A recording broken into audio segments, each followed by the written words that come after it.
Kalau mendengar kata ninja, yang langsung terbayang adalah sosok berpakaian serba hitam, yang melompat dari atap ke atap, membawa pedang di punggung, melempar shuriken, lalu menghilang dalam kepulan asap. Gambaran seperti itu sudah sangat melekat di budaya populer, mulai dari film Hollywood, anime, manga, sampai video game. Semuanya menggambarkan ninja sebagai manusia dengan kemampuan yang nyaris mustahil. Tapi pernah nggak kalian bertanya, apakah ninja benar-benar ada? Atau jangan-jangan mereka hanya tokoh fiksi yang diciptakan untuk membuat cerita menjadi lebih seru? Jawabannya mungkin akan mengejutkan. Ninja memang benar-benar pernah hidup di Jepang. Namun kehidupan mereka berbeda jauh dengan apa yang ditampilkan di film atau di anime. Mereka bukan seorang pendekar yang mencari pertarungan atau yang bertarung secara terbuka. Justru seorang ninja yang hebat adalah ninja yang berhasil menyelesaikan misinya tanpa diketahui seorang pun. Mereka adalah mata-mata, penyusup, ahli penyamaran, pengumpul informasi, hingga pelaku sabotase. Bisa dibilang jika dibandingkan dengan zaman sekarang, pekerjaan mereka lebih mirip agen intelijen atau detektif ya. Yang menarik, semakin kita mempelajari sejarah asli para ninja, semakin terlihat bahwa kenyataannya justru lebih menarik daripada yang kita percaya. Baiklah para penanda, selamat datang di episode Apakah Ninja Benar-Benar Ada?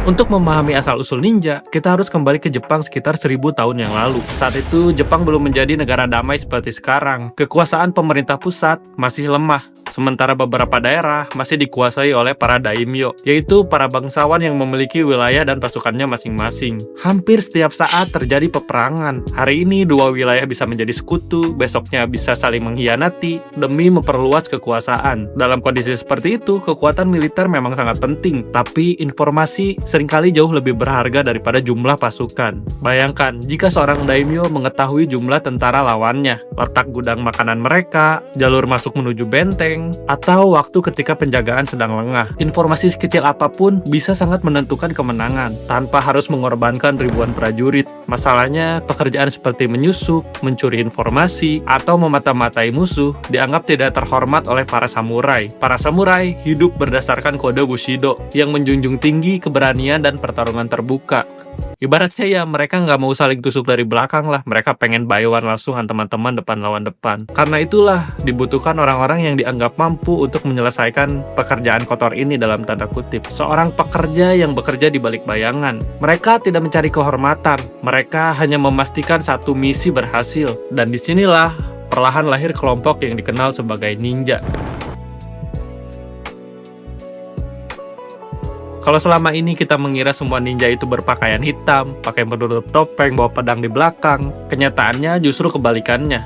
Seorang ninja tidak ingin terlihat mencolok. Semakin biasa penampilannya, semakin besar peluang untuk berhasil. Misal, kalau misinya berada di desa, ia akan berpakaian seperti pedagang atau petani. Kalau harus masuk ke kuil, biasanya mereka menyamar menjadi biksu. Bahkan ada yang hidup berbulan-bulan sebagai pedagang keliling. Bejir kayak Intel banget ya. Hanya untuk mengawasi kondisi wilayah-wilayah tertentu, dan tentunya juga untuk mengurangi kecurigaan. Menariknya lagi, sebagian besar ninja bukan berasal dari keluarga bangsawan. Beda dengan samurai, banyak di antara mereka adalah petani, pemburu, pengrajin, bahkan ada juga yang mantan samurai. Yang membuat mereka istimewa bukanlah status sosial, melainkan kemampuan mereka. Mereka belajar membaca arah mata angin, mengenal jejak kaki lawan, bertahan hidup di alam liar, membuat sandi rahasia, hingga menghafal peta tanpa harus membawanya. Mereka juga diwajibkan mempelajari psikologi sederhana, bagaimana bicara agar dipercaya, bagaimana cara untuk berbohong, tanpa terlihat gugup. Bagi seorang ninja, kecerdasan itu lebih penting daripada otot. Dua wilayah yang paling terkenal sebagai tempat berkembangnya para ninja adalah wilayah Iga dan Koka. Kedua daerah ini dipenuhi pegunungan, hingga sulit dilumpuhkan oleh pasukan yang besar. Ya you know lah, hutan dan pegunungan itu medannya para ninja banget. Masyarakat di sana hidup mandiri, dan selama bertahun-tahun mengembangkan teknik untuk bertahan hidup, yang akhirnya menjadi dasar ilmu ninjutsu. Karena kemampuan mereka terkenal ke berbagai daerah, banyak daimyo yang menyewa orang-orang dari Iga dan Koka untuk menyelesaikan misi rahasia. Banyak orang mengira tugas utama ninja adalah assassination atau padahal kenyataannya justru sebaliknya. Sebagian besar pekerjaan mereka itu justru mengumpulkan informasi. Mereka menghitung jumlah tentara, mempelajari kebiasaan penjaga benteng, mencari jalur rahasia, hingga mengamati persediaan makanan musuh. Sampai segitunya loh. Semua informasi itu kemudian diberikan kepada daimyo yang menyewa mereka. Dalam banyak peperangan, informasi seperti ini jauh lebih berharga daripada kemenangan dalam duel belaka. Selain menjadi mata-mata, ninja juga menjalankan misi sabotase. Mereka bisa membakar gudang logistik, merusak jembatan, memotong jalur suplai makanan, atau menciptakan kepanikan di tengah malam agar musuh kehilangan fokus. Bahkan kadang mereka hanya ditugaskan untuk menyebarkan rumor, untuk menurunkan moral pasukan lawannya. Bagi ninja, peperangan bukan hanya soal pedang dan panah, tapi juga soal bagaimana membuat musuh kalah sebelum peperangan dimulai. Mereka juga sering membawa pesan rahasia. Di masa ketika perjalanan sangat berbahaya, seorang ninja harus mampu menghafal isi pesan tanpa membawa dokumen apapun. Jadi kalau tertangkap, nggak ada bukti yang bisa ditemukan. Semua itu menunjukkan kalau pekerjaan ninja lebih kompleks daripada hanya sekedar gelut-gelutan. Jadi tujuan utama mereka itu bukan untuk mengalahkan lawan, melainkan menyelesaikan tugas tanpa diketahui oleh siapapun.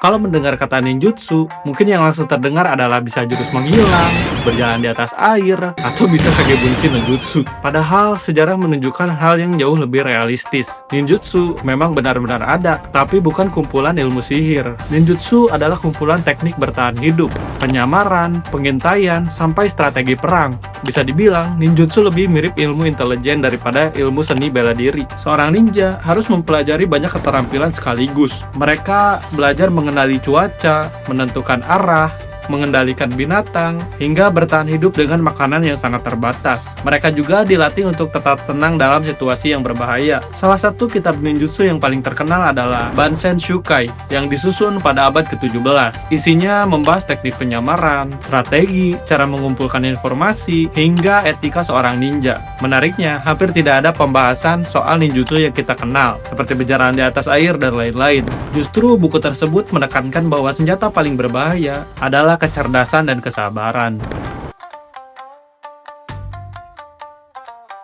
Kalau membahas soal ninja, kebanyakan orang pasti teringat dengan shuriken. Padahal kenyataannya, shuriken bukanlah senjata utama para ninja. Dalam banyak catatan sejarah, shuriken justru lebih sering digunakan untuk mengalihkan perhatian daripada melukai lawan. Bayangkan, kalian sedang mengejar seseorang di malam hari, lalu tiba-tiba sebuah benda logam dilempar ke arah kalian. Secara refleks, perhatian kalian pasti terpecah. Nah, fenomena singkat itulah yang dilakukan para ninja untuk melarikan diri atau berpindah posisi. Jadi, fungsi utamanya bukan untuk membunuh, melainkan menciptakan kesempatan. Selain shuriken, ninja juga membawa berbagai peralatan yang jauh lebih praktis. Salah satunya adalah kunai, pisau kecil yang sering dianggap sebagai senjata. Padahal, kunai lebih mirip alat serbaguna. Benda ini bisa digunakan untuk menggali tanah, mencukil pintu, memotong tali, memanjat dinding, bahkan baru digunakan sebagai senjata jika benar-benar terpaksa. Ada juga makibishi, yaitu paku-paku kecil yang ditebar di jalan untuk memperlambat musuh yang mengejar. Bentuknya dibuat sedemikian rupa sehingga salah satu ujungnya selalu menghadap ke atas. Bagi pasukan yang beralih tanpa menyadarinya, makibishi bisa menjadi jebakan yang sangat efektif.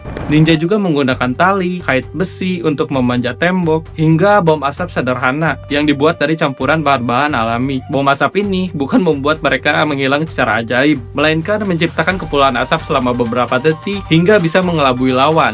Dalam dunia ninja, beberapa detik saja sudah cukup untuk menyelamatkan nyawa. Jadi kalau dipikir-pikir, senjata yang dimiliki ninja yang paling bahaya bukanlah shuriken ataupun pedang, melainkan kemampuan mereka memanfaatkan situasi.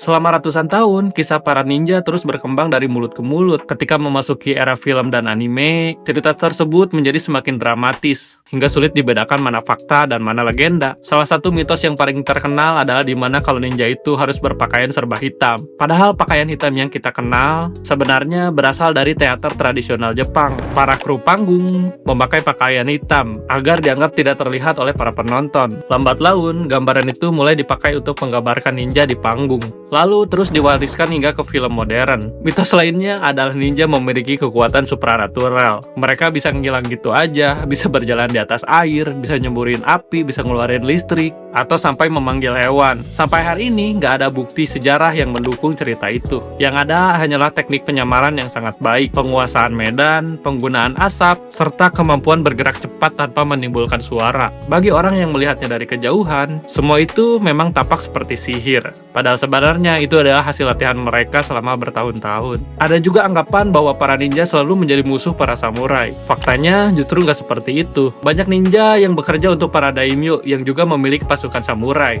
Mereka bukan dua kelompok yang selalu bermusuhan, melainkan memiliki tugas yang berbeda. Samurai bertempur secara terbuka di medan perang, sementara ninja bekerja diam-diam di balik layar. Keduanya justru seringkali melengkapi dalam peperangan.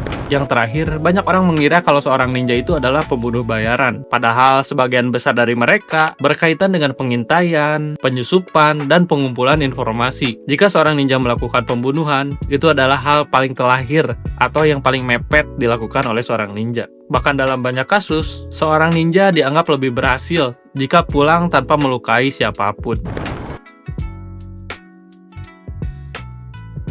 Kalau ninja memang begitu hebat, sekarang kenapa udah nggak ada? Jawabannya bukan karena mereka kalah, melainkan karena dunia tempat mereka hidup telah berubah. Pada akhir abad ke-16, Jepang mulai dipersatukan oleh pemimpin besar Tokugawa Ieyasu. Perang yang sebelumnya terjadi tanpa henti mulai berakhir. Ketika pemerintahan baru berhasil menciptakan stabilitas, kebutuhan akan mata-mata penyusup untuk berperang pun ikut berkurang. Salah satu peristiwa paling berpengaruh adalah penyerangan wilayah Iga oleh Oda Nobunaga pada tahun 1581. Wilayah yang selama ini menjadi pusat berkembangnya para ninja dihancurkan oleh pasukan dalam jumlah yang sangat besar. Banyak keluarga ninja tewas, sementara yang selamat lebih memilih melarikan diri atau bekerja di penguasa baru. Selain itu, ketika Tokugawa Ieyasu berhasil menyatukan Jepang, negara Jepang memasuki masa damai yang berlangsung lebih dari 2 abad. Tentu saja dalam kondisi damai, profesi seperti ninja udah nggak dibutuhin lagi. Sementara keturunan ninja mulai jadi pengawal, aparat keamanan, atau bekerja di pemerintahan. Ada juga yang kembali menjadi petani dan menjalankan kehidupan seperti masyarakat biasa. Ilmu ninjutsu masih diwariskan di beberapa keluarga, tetapi lebih sebagai tradisi daripada kebutuhan militer. Seiring berjalannya waktu, kisah para ninja mulai bercampur dengan cerita rakyat, film, novel, manga, dan anime. Kemudian yang membuat sosok mereka semakin legendaris. Hingga banyak orang yang mengenal ninja versi fiktif daripada versi aslinya.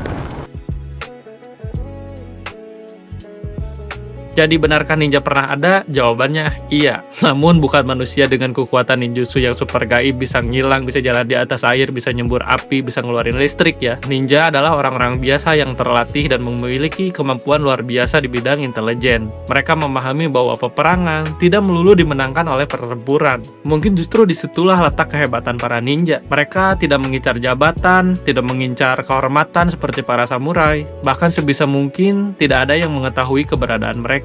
Ironisnya, karena begitu sedikit jejak yang mereka tinggalkan, rasa penasaran terhadap para ninja justru hidup ratusan tahun berikutnya. Sampai hari ini, nama ninja masih menjadi simbol kehebatan, kecerdasan, kerahasiaan, dan kemampuan beradaptasi di situasi apapun. Yap, itu dia video kita kali ini tentang ninja. Kalau kalian suka, boleh like, komen, dan subscribe ya. Oh iya, gue juga buka open donasi ya. Buat kalian yang mau donate, boleh kesini aja. Yap, gue pamit. Terima kasih. Jangan lupa subscribe.